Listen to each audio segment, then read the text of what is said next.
थोड़ा सा बस आगे ये इसी को पीछे करिए, आप पीछे करिए, आगे करिए। वो नहीं हुआ बस आगे जा। हाँ ये हाँ आराम उठा लो इधर आगे लाओ भैया चलो भाई सिकड़ उठावा उठा लो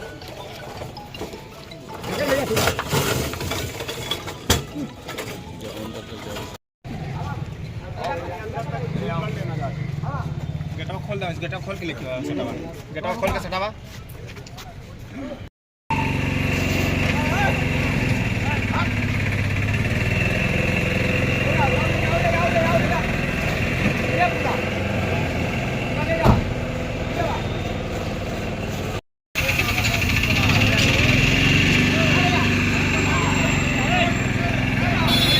हटते सारे भाई एक मिनट सुगम पट्टी क्या नाम है बताओ। एक बिगोला एक किलोमीटर दे ठीक है ये अपन पब्लिक लगा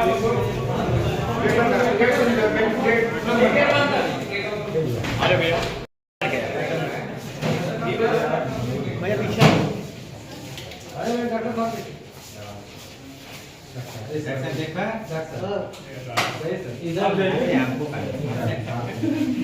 देखने कैसे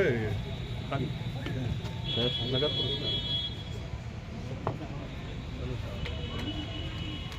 लान से कौन नवीन सिपाही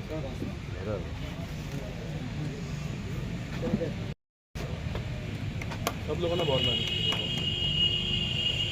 सब बात खड़े मानो लड़की की हत्या हुई थी उसमें खुलासा हुआ, क्या है पूरा मामला? 16 तारीख को थाना क्षेत्र अहिरोला में पश्चिम पट्टी के पास सड़क के किनारे एक कुएं में अज्ञात युवती की डेड बॉडी मिली थी, जिसमें सिर नहीं था और बॉडी को अलग अलग पार्ट्स में काटा गया था। जनपद पुलिस के लिए एक बहुत बड़ी चुनौती थी इस घटना का खुलासा करना और इसमें जो भी अभियुक्त शामिल हैं उनके खिलाफ कार्रवाई करना। इसके लिए 5 अलग अलग टीमें गठित की गई थी, जिसमें एडिशनल एसपी हमारे दो CO साहिबान और समस्त थाना प्रभारियों को लगाया गया था। अलग अलग जनपदों में टीमें भेजी गई थी शिनाख्त करने के लिए। बहुत महत्वपूर्ण रोल थाना अहिरोला पर नियुक्त आरक्षी चालक राजेश वर्मा के द्वारा इस घटना में इनका महत्वपूर्ण रोल रहा। लड़की की शिनाख्त आराधना प्रजापति, इनकी उम्र लगभग 22 वर्ष है। ये इसहाकपुर गांव के रहने वाली हैं। इनके रूप में इनकी शिनाख्त हुई, जो डेड बॉडी पे के हाथ में कंगन था और हाथ में एक धागा था और पैर में जो नेल पॉलिश थी। इसके आधार पे पुलिस को ये संभावना लगी कि ये डेड बॉडी उनकी हो सकती है।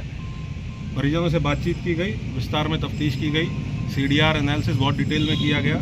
इस CDR एनालिसिस के आधार पे और सारी तफ्तीश के आधार पे प्रिंस यादव एक अभियुक्त, जिसका पिछले 2 साल से मृतका के साथ संबंध था, इसको पुलिस के द्वारा गिरफ्तार किया गया। कड़ाई से पूछताछ करने के दौरान इसने पुलिस को पूरी कहानी बताई कि किस प्रकार से इसने घटना कारित की। कल रात्रि को इसको गिरफ्तार किया गया। 5 टीमों ने इससे लगातार पूछताछ की है। पूछताछ के दौरान इसने बताया कि 2 साल से मृतका के साथ इसका संबंध था। ये बाहर विदेश में रहते हुए काम कर रहा था। इस साल फरवरी में मृतका की शादी किसी अन्य व्यक्ति से हो गई, जिसकी इसको जब ये जानकारी हुई तो ये विदेश से यहाँ वापस आया और इसने मृतका पे दबाव बनाया कि वो उसके साथ शादी ना करके इसके साथ शादी करे। इसने अपने परिजनों से भी ये बात साझा की और इसके माता पिता ने भी इसको ये कहा कि तुम उसी के साथ रहो, उसी से शादी करो और अगर कोई दिक्कत आएगी तो हम देख लेंगे। इस पूरी साजिश में इस प्रकार से इसके माता पिता भी शामिल थे। उनके द्वारा इसको बढ़ावा दिया गया कि अगर लड़की नहीं मानती है तो उसको रास्ते से हटा दिया जाएगा। ये लगातार लड़की से बातचीत करता रहा, प्रयास करता रहा कि वो अपनी पुरानी शादी को तोड़ के और इसके साथ शादी कर ले। लड़की नहीं मानी। 29 तारीख के बाद से, 29 अक्टूबर के बाद से इसके दिमाग में ये पक्की प्लानिंग हो गई कि इसको लड़की की हत्या करनी है। ये लगभग 2-3 दिन के लिए अपने घर से गायब हुआ। गाँव में इसने ये कहा कि मैं जयपुर जा रहा हूँ। इसके पीछे इसका मकसद था कि सब लोग ये मान लें कि ये जयपुर चला गया है और ताकि इसको घटना से कनेक्ट ना किया जा सके। लेकिन ये यहीं जनपद में रहा और उसके बाद अपने मामा के घर चला गया, जहाँ इसने पूरी प्लानिंग अपने परिवार वालों के साथ, अपने मामा के लड़के सर्वेश और अपने मामा के साथ ये पूरी प्लानिंग इसने ऑर्गेनाइज़ की। 9 तारीख को इसने 9 अक्टूबर को लड़की को बुलाया फ़ोन करके, लेकिन लड़की उस दिन नहीं आई। 10 तारीख को फिर से मंदिर दर्शन के बहाने इसने लड़की लगातार जो है घटनाओं को जिस तरह से छाप रहा था, तो क्या मतलब उनको जानकारी पहले दी जा रही थी या बाद लोगों को जानकारियाँ मिल रही हैं। ये तो वो आपको बता पाएंगे। पुलिस ने जो कार्रवाई की है वो मैंने बहुत स्पष्ट रूप से, बहुत सार्वजनिक रूप से आपके साथ साझा की है। अगर कोई ऐसा व्यक्ति था जो किसी भी प्रकार से अभियुक्तों को लाभ पहुंचाने की कोशिश कर रहा हो, या किसी व्यक्ति को इस घटना की ऐसी जानकारी हो जो पुलिस के साथ उसने साझा नहीं की है, तो उसको भी हम विवेचना के दौरान जरूर देखेंगे। प्रिंस के मामा के लड़के ब्रजेश की पत्नी सुमन, इसका भी इस घटना में बहुत अहम रोल रहा। सुमन के साथ भी इसका अफेयर था। प्रिंस का अफेयर अपने मामा के लड़के ब्रजेश की पत्नी सुमन के साथ अफेयर था, और सुमन, क्योंकि सुमन के साथ इसके शारीरिक संबंध भी थे, तो सुमन चाहती थी कि ये लड़की रास्ते से हट जाए, इसलिए सुमन के द्वारा भी इस घटना में इसका पूरा साथ दिया गया।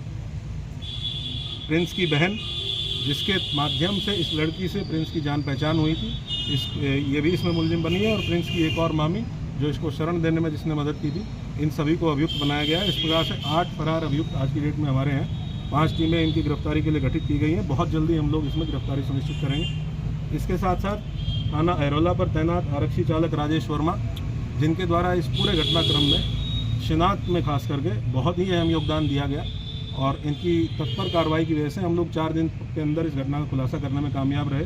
इनको 5000 रुपये का नगद पुरस्कार मेरे द्वारा दिया जा रहा है। सर्विलांस टीम, जिन्होंने लगातार मेहनत की, इनको 5000 का पुरस्कार मेरे द्वारा दिया जा रहा है। और जो अन्य टीम इसमें लगी थी, जिसमें हमारी दोनों एसओजी टीमें हैं, इसके साथ साथ थाना अध्यक्ष फूलपुर है, थाना अध्यक्ष अहरोला है, और हमारे गजटेड ऑफिसर्स हैं, सीओ लालगंज है, सीओ बूढ़नपुर है, एडिशनल एसपी आर्य साहब है। 25,000 का पुरस्कार मेरे द्वारा इनको दिया जा रहा है। हम लोग इसको आगे की विवेचना भी, और जितने भी अभियुक्त हैं इनके विरुद्ध बहुत कठोर कार्रवाई सुनिश्चित करेंगे। और भी कोई लोग अगर इसमें ऐसे हैं जिन्होंने इनको शरण दी होगी, उनको भी मुलजिम बनाते हुए। उसको निशंसता से काटा गया था। हाँ, क्योंकि ये मारने, जो इसने पूछताछ में बताया है, वो बताया है कि इसने गला दबा के उसको मार दिया, और क्योंकि ये चाहता था कि बॉडी की शिनाख्त ना हो पाए, क्योंकि बॉडी की शिनाख्त नहीं होगी तो ये घटना से कनेक्ट नहीं हो पाएगा। और इसके गांव में लोगों को ये जानकारी इसने दी थी कि मैं जयपुर गया हुआ हूँ, तो ये चाहता था कि बॉडी की शिनाख्त ना हो, इसलिए इसने लकड़ी के बोटे पे उससे बांके से बॉडी को काट दिया, और बाकी बॉडी पार्ट्स उस कुएँ में फेंक दिए, क्योंकि वो कुआं बिल्कुल एकदम ढका रहता था, उस पर बहुत सारी ऊपर खरपतवार थी, ताकि लोगों को पता ना चले। और जो सिर था बॉडी का, वो इसने एक तालाब में फेंक दिया, ताकि शिनाख्त ना हो सके और पुलिस इस तक पहुँच ना सके। बिना सर की बॉडी मिलना और इस तरीके से जो काटा गया, पुलिस के लिए भी कितना चैलेंज? ये हम लोगों के लिए बहुत बड़ा चैलेंज था। नंबर 1 तो इसलिए कि एक महिला संबंधी अपराध था, और दूसरा इसलिए कि शिनाख्त के लिए हमारे पास बहुत कम चीज़ें थी, सिर बॉडी का मिसिंग था, इसीलिए सभी लोग पिछले 5 दिन से लगातार इसी में लगे हुए थे। और हमारे एक आरक्षी से लेके और हमारे एडिशनल एसपी आर्य साहब तक सबके द्वारा बहुत मेहनत की गई, और बहुत हम लोगों ने इसमें एविडेंस कलेक्शन भी, बाकी जनपदों से भी हमने मदद ली। हमने फ़ोटो अटैच करके, जो हम लोगों को मौके से बॉडी प्राप्त हुई थी, उसके फ़ोटो अटैच करके सभी जनपदों को सर्कुलेट किया गया कि अगर किसी के यहाँ कोई मिसिंग है, उसके बारे में जानकारी करने के लिए सभी जगह भेजा गया। बहुत बड़ा चैलेंज हम लोगों के लिए था, लेकिन अब जनपद में अपराध रोकने के लिए और अपराधियों के विरुद्ध कठोर कार्रवाई करने के लिए हम प्रतिबद्ध हैं। इसके लिए हमें कितनी भी मेहनत करनी पड़ेगी हम करेंगे, और कठोर से कठोर कार्रवाई सुनिश्चित करेंगे। सर, एक सवाल और है कि जिस दिन से दोनों गए थे, सर्वेश इसके मामा का लड़का है। जब लड़की इससे मिलने आई, उसके बाद ये उसको एक रेस्टोरेंट में ले गया, वहाँ खाना खिलवाया, और इस घुमाने फिराने के बहाने शाम तक ले जाके अपने मामा के गांव के पास एक खेत में ले जाके गला दबा के उसकी हत्या कर दी। हत्या करने के बाद ये बांके से, क्योंकि इसको ये था कि डेड बॉडी मिलेगी तो कनेक्ट किया जाएगा, बांके से बॉडी को अलग अलग पार्ट्स में काटा, और उन पार्ट्स को पॉलीथीन में भर के सर्वेश की मदद से मोटरसाइकिल पे रख के इसने जो कुआं है जहाँ से बॉडी बरामद हुई वहाँ पे फेंका। जो डेड बॉडी का सिर था उसको भी इसने अलग काट के अलग कर दिया था, उसको इसने वहीं नज़दीक एक तालाब में फेंक दिया। पुलिस के द्वारा इन सभी घटना स्थलों का निरीक्षण किया गया है, वहाँ से पूरा साक्ष्य संकलन किया गया है। अभी तक जो बरामदगी हुई है उसमें एक लकड़ी का बोटा तालाब से बरामद हुआ है।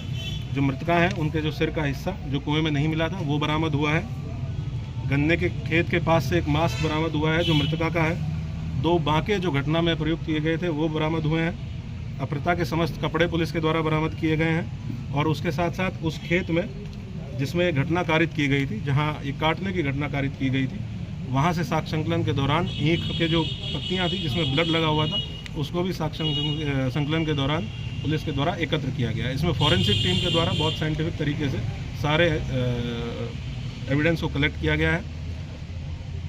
आला कत्ल की बरामदगी के दौरान आज लगभग 2:30 बजे इसके द्वारा, जब पुलिस के द्वारा तलाशी की जा रही थी आला कत्ल के लिए, इसके द्वारा पुलिस टीम पे फायर किया गया। आत्मरक्षार्थ कंट्रोल्ड फायरिंग में जो पुलिस टीम के द्वारा की गई, इसको दाहिने घुटने में गोली लगी है, बेहोश हो गया। इसको उपचार के लिए जिला अस्पताल भेजा गया है, जहां वर्तमान में इसकी स्थिति स्टेबल है। इसके पास से एक अवैध असला और उसके साथ साथ जो राउंड इसने पुलिस के ऊपर 4 राउंड फायर किए थे, उनका खोखा कारतूस और लाइव राउंड बरामद हुआ है और विस्तार में इससे पूछताछ की जाएगी। अभी तक इस पूरे प्रकरण में ये मुख्य अभियुक्त प्रिंस यादव की गिरफ्तारी हुई है। इसका साथी सर्वेश यादव, वो वर्तमान में फरार है, जो पूरी घटना में इसके साथ शामिल था। इसके ऊपर 25,000 रुपये का पुरस्कार मेरे द्वारा घोषित किया गया गिरफ्तारी के लिए। 5 टीमें जो लगी हुई थी वो लगातार इसकी गिरफ्तारी के लिए लगी रहेंगी। 7 अन्य लोगों को भी पुलिस के द्वारा इसमें अभियुक्त बनाया गया है। इसमें जो प्रिंस के माँ और बाप हैं, प्रिंस का मामा और मामी, प्रिंस के मामा के लड़के ब्रजेश की पत्नी सुमन, इसका भी इस घटना में बहुत अहम रोल रहा। सुमन के साथ भी इसका अफेयर था। प्रिंस का अफेयर अपने मामा के लड़के ब्रजेश की पत्नी सुमन के साथ अफेयर था और सुमन, क्योंकि सुमन के साथ इसके शारीरिक संबंध भी थे, तो सुमन चाहती थी कि ये लड़की रास्ते से हट जाए, इसलिए सुमन के द्वारा भी इस घटना में इसका पूरा साथ दिया गया। प्रिंस की बहन, जिसके माध्यम से इस लड़की से प्रिंस की जान पहचान हुई थी, ये भी इसमें मुलजिम बनी है और प्रिंस की एक और मामी